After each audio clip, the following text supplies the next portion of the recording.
আসসালামু আলাইকুম everyone, welcome back to my channel. আশা করছি সবাই অনেক অনেক ভালো আছেন। আজকে আপনাদের সাথে একটি শাকের রেসিপি আমি শেয়ার করছি।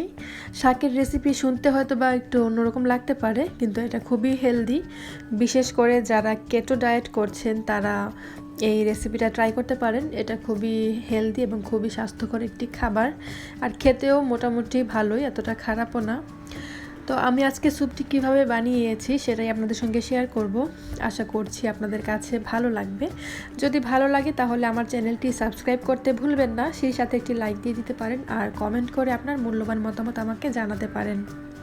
চলুন দেখে নিই এই শাকের স্যুপটি আমি কিভাবে বানিয়েছি। আজকে আমি এই স্যুপটি বানানোর জন্য নিয়েছি 1 মুঠো পরিমাণ পালং শাক দিয়ে আজকে আমি আমার স্যুপটি রান্না করব। আপনারা চাইলে অন্য শাকও নিতে পারেন, সবুজ শাক। এখন আমি শাকগুলোকে ভালো করে ধুয়ে রেখেছিলাম, এগুলোকে আমি একটু ছোট করে কেটে নিচ্ছি। এটাকে খুব কুচি কুচি করার দরকার নেই, কারণ এটাকে আমরা একটু পরে ব্লেন্ডই করে ফেলবো। তো মোটামুটি একটু ছোট সাইজের করে নিয়ে নিচ্ছি শাকগুলোকে। আর শাকগুলো কিন্তু খুব ভালো করে ধুয়ে নিতে হবে যাতে কোনো বালু না থাকে।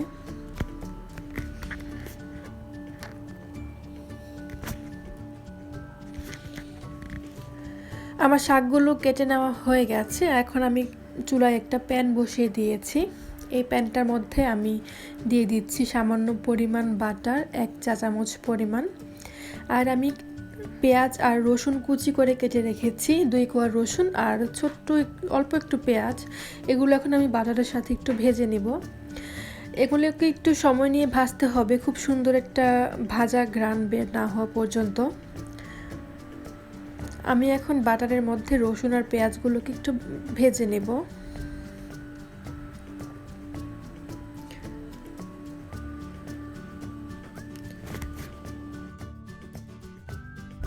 পেঁয়াজ আর রসুনটা ভাজা হয়ে যাওয়ার পর আমি কেটে রাখা শাকগুলো এখানে দিয়ে দিচ্ছি। চুলার আঁচটা কিন্তু মিডিয়াম টু হাইয়ে আছে। এখন আমি শাকগুলোকে একটু নেড়েচেড়ে মিশিয়ে নিব। আর এখনও আমি লবণটা অ্যাড করিনি, শাকটা যখন চুপসে কমে যাবে তখন আমি আন্দাজ বুঝে একটু লবণ দিয়ে দিব। তার আগে শাকগুলোকে একটু নেড়েচেড়ে মিশিয়ে নিচ্ছি। চোখের পলকে শাকগুলো কিন্তু কমতে থাকবে।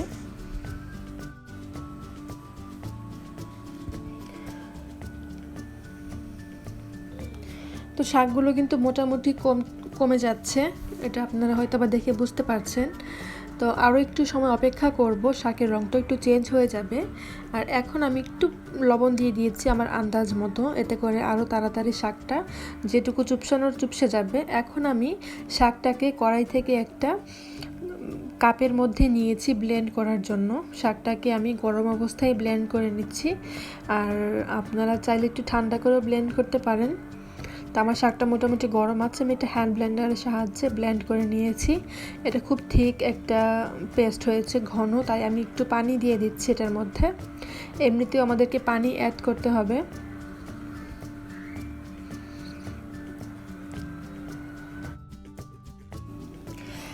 এখন আমি আবারও এগুলোকে একটু ব্লেন্ড করে নিচ্ছি। আপনারা চাইলে ব্লেন্ড করার পরে এটাকে ছেঁকেও নিতে পারেন, তবে আমি আর ছেঁকে নেইনি। ব্লেন্ড করার পরে আমি সরাসরি আমার আগের যে প্যানটাতে ভেজেছিলাম সেই প্যানের মধ্যেই ঢেলে দিব।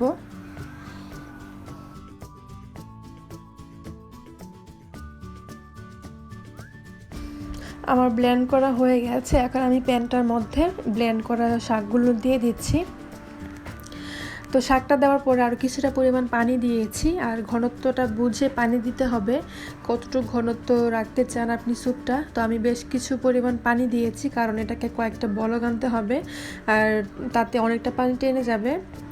তো এখন আমি দিয়ে দিচ্ছি হুইপিং ক্রিম বা ফ্রেশ ক্রিম। আপনারা চাইলে ডানোর যে ক্রিম পাওয়া যায় সেটাও দিতে পারেন। এই ক্রিমটা দেওয়ার কারণে স্যুপটা খেতে অনেক ক্রিমি লাগে, অনেক ভালো লাগে খেতে। তো ক্রিমটা দেওয়ার পরে আমি ভালো করে একটু মিশিয়ে নিচ্ছি। এটাকে কয়েকবার বলক আনতে হবে, নেড়েচেড়ে মেশাতে হবে। আর এই পর্যায়ে আমি একটু লবণটা চেখে নেব যে আমি যেই লবণটা দিয়েছি সেটা ঠিক আছে কিনা। এই স্যুপটার মধ্যে চাইলে আপনারা কালো গোলমরিচের গুঁড়ো দিতে পারেন, অথবা চিলি ফ্লেক্সও দিতে পারেন, অথবা কাঁচামরিচও দিতে পারেন। তো আমি এগুলোর কোনো কিছুই দেব না, আমি জাস্ট এভাবেই আমার স্যুপটা আমি নিজে পরিবেশন করব। তো বেশ কিছুক্ষণ নাড়াচাড়া করার পর আমার স্যুপটা প্রায় হয়ে এসছে। আমি এখন এটাকে একটা বাটিতে ঢেলে নিব।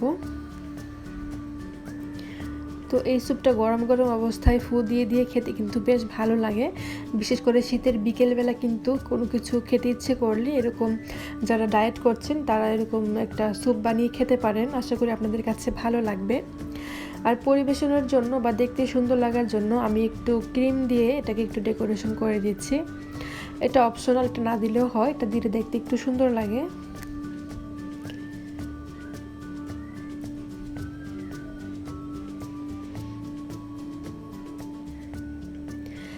আশা করি আমার আজকের রেসিপিটা আপনাদের কাছে ভালো লেগেছে। যারা ডায়েট করছেন তাদের হয়তো বা উপকারে আসতে পারে।